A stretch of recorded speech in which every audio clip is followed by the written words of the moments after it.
السلام علیکم۔ آج شکاریات سیریز میں جو کہانی میں آپ کے لیے لے کر آئی ہوں، اس کا عنوان ہے دروازے پر شیر ببر۔ اس کے مصنف ہیں پال سمائلس۔ شاید ببر شیروں کو یہ معلوم ہو گیا تھا کہ میرے پاس صرف ایک ہی لالٹین ہے، ایک ہی رائفل ہے، اور میں خود بھی ایک ہی ہاتھ کا ٹنٹا آدمی ہوں۔ جب ہی تو وہ آدھی رات سے پھٹنے تک میرے کوارٹر کا محاصرہ کیے رہے۔ دن سے جو موسلا دھار بارش شروع ہوئی تو کسی طرح رکنے کا نام ہی نہ لیتی تھی۔ آسمان پر اب بھی کالے کالے بادل امڈے چلے آ رہے تھے۔ میں بچاؤ کی خاطر جہاں رکا تھا اس کی چھت جگہ جگہ سے پھٹی ہوئی تھی اور کئی کڑیاں بھی جھک گئی تھیں۔ ان حالات میں یہاں ٹھہرنا خطرناک تھا۔ ہاں، اگر کوئی مچھلی یا مینڈک کی نسل سے ہوتا تو اس کے لیے واقعی باہر عیش ہی عیش تھے۔ میرے حال پر تو اس وقت نہ جائے ماندن نہ پائے رفتن والی مثال صادق آ رہی تھی۔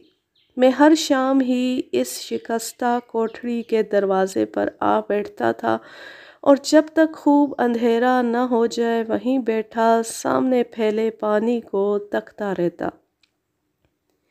اس وقت اس کے سوا اور چارہ ہی کیا تھا۔ میرے ساتھ جو 400 مزدور کام کر رہے تھے وہ بھی اسی طرح کی زندگی گزار رہے تھے۔ البتہ ان کے ساتھ اتنی بات ضرور ہوگی کہ وہ میری طرح تنہائی کے شکار نہ ہوں گے، بلکہ اپنی گھاس پھوس اور مٹی کے جھونپڑوں میں جیسا کہ وہ عموماً رہتے ہی ہیں، آلتی پالتی مارے ننگ دھڑنگ بیٹھے گپ بازی میں مشغول ہوں گے۔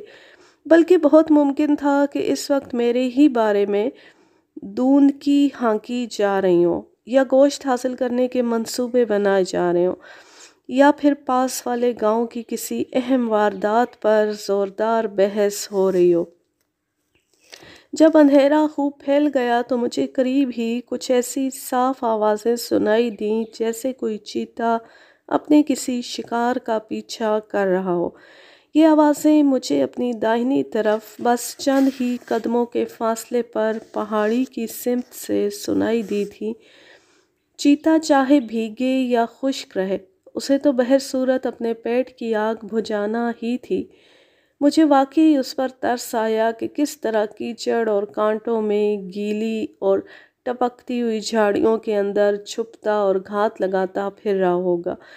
میں نے شکر ادا کیا کہ مجھے یہ سب تکلیفیں نہیں سہنا پڑتی، بلکہ اس خراب موسم میں بھی میرے باورچی یوحنا نے اچھے اچھے اور مزیدار کھانے تیار کر رکھے ہوں گے۔ کھانے کا خیال آتی تصور میں مٹر کے شوربے کی خوشبو سے لطف اندوز ہونے لگا جو اس نے نہایت اہتمام سے میرے لیے تیار کیا ہوگا۔ مجھے اپنی مرغیوں کا بھی خیال آیا کہ پتہ نہیں وہ ڈربے میں ٹھیک طرح بند بھی ہوئیں یا نہیں۔ یہ خیال آتی میں ہمت کر کے بارش میں ہی ڈربے کو بروقت دیکھنے کے خیال سے اپنے کوارٹر کی طرف چل پڑا۔ اونچی اونچی پہاڑیاں اندھیرے میں پوری طرح غرق ہو چکی تھیں اور آنکھیں پھاڑ پھاڑ کر دیکھنے کے باوجود کچھ بھی نظر نہیں آ رہا تھا۔ چلتے چلتے مجھے اچانک کسی چھوٹے چوپائے کے بھاگتے ہوئے کھروں کی آوازیں سنائی دیں۔ وہ پہاڑیوں میں رہنے والا چھوٹی ذات کا ہرن تھا جو دشمن سے بچاؤ کی خاطر بڑی تیزی سے منہ اٹھائے اندھا دھند نوکیلی پہاڑیوں کی طرف بھاگا چلا جا رہا تھا۔ اس کا دشمن یقیناً وہی چیتا ہوگا جس کی آواز کچھ دیر پہلے میں نے سنی تھی۔ ہرن کے بھاگنے کے انداز اور نوکیلی پہاڑیوں کی موجودگی سے یہ اندازہ لگانا آسان تھا کہ یہ خوبصورت بلا اسے نہ پکڑ سکے گی۔ ڈربہ دیکھنے کے بعد میں باخیریت تمام اپنے کمرے میں پہنچ گیا۔ یوحنا نے مجھے دیکھ کر باورچی خانے سے جو میرے سونے کے کمرے اور برآمدے سے ملا ہوا تھا کھانا لا کر میز پر لگانا شروع کر دیا۔ اس وقت اس کے ہاتھ میں مٹی کے تیل کی لالٹین لٹک رہی تھی۔ میں کرسی پر بیٹھ گیا اور خاموشی سے انتظار کرنے لگا کہ شوربے، بھنے ہوئے گوشت اور میٹھے آلووں کی پلیٹیں بھی آ جائیں تو کھانا شروع کروں۔ چھپر کے گھاس پھوس پر پانی گرنے کی آواز بڑی بھلی معلوم ہو رہی تھی۔ اس قدرتی شام نے میرے اوپر غنودگی طاری کر دی اور میں سوچنے لگا کہ کھانا کھاتی مچھردانی میں گھس کے لیٹ جاؤں گا اور اپنے نرم بستر میں خوب مزے سے سوؤں گا۔ میں نے کھانا ختم کیا۔ کھڑکی پر پردہ پہلے ہی ڈال دیا گیا تھا۔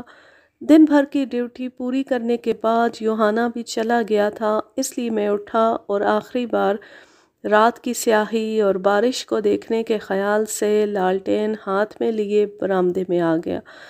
لالٹین کی روشنی میں پانی کی دھاریں سنہری اور اس سے دوسری سمت کالی برچھیوں کی طرح دکھائی دے رہی تھی۔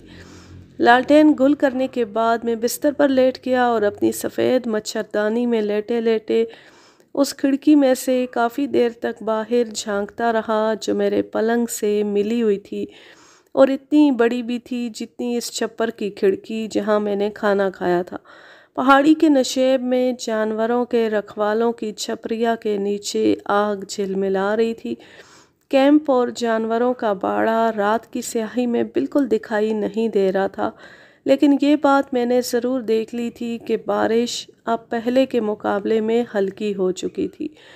مجھے رک رک کر کچھ عجیب اور بے ہنگم قسم کی آوازیں سنائی دیں۔ میں جلدی سے اٹھ بیٹھا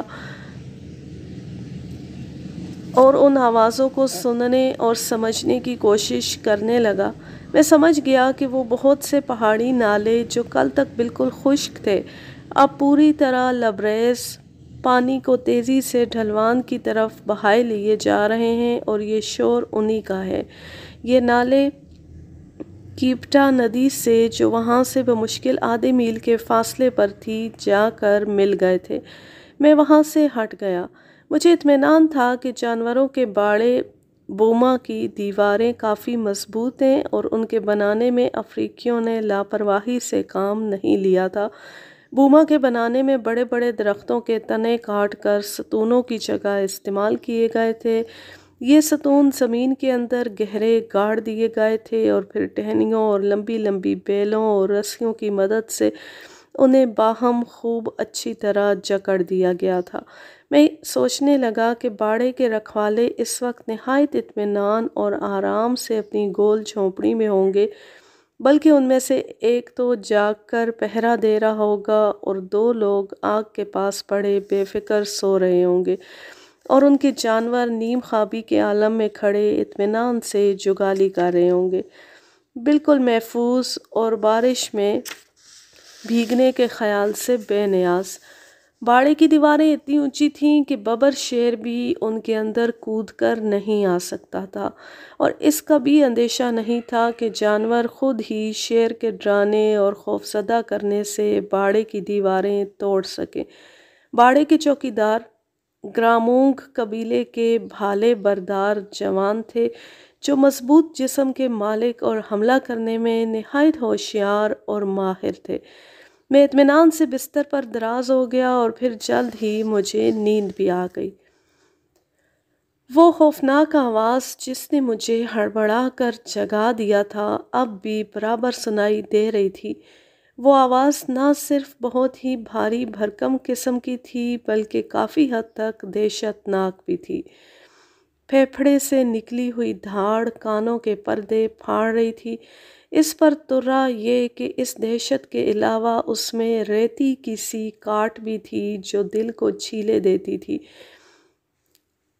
وہ یقیناً کوئی بہت زبردست بھاری بھرکم پرانا ببر شیر تھا۔ اس کے مقابلے میں مجھے اپنے چھوٹے پن اور کمزوری کا شدت سے احساس ہوا۔ میں اپنے بستر سے جو مچھردانی اور کمرے کی دیواروں سے گھرا ہوا تھا اور جہاں بیٹھے رہنے سے میں کسی بھی طرح باہر کی نقل و حرکت سے باخبر نہیں رہ سکتا تھا، باہر آ چکا تھا۔ میں ایک ہی چھلانگ میں وہاں جا پہنچا جہاں میری رائفل دیوار سے لگی کھڑی تھی۔ میں نے خوف سے کانپتے ہوئے ہاتھ سے جھپٹ کر اسے اٹھا لیا۔ وہ 605 ملی میٹر والی مین لچر تھی جس کا بٹ اندھیرے میں مجھے ایسا معلوم ہو رہا تھا جیسے کسی مخلص دوست کے ہاتھ کی مضبوط گرفت۔